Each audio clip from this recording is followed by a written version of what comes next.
Салам алейкум.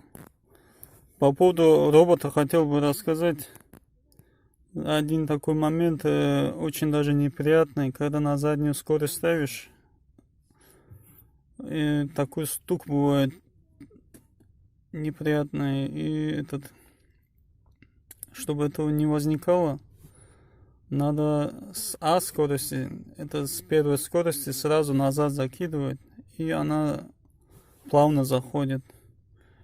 Я не знаю почему, но вот такой момент. И не будет лишних шумов тоже в дальнейшем.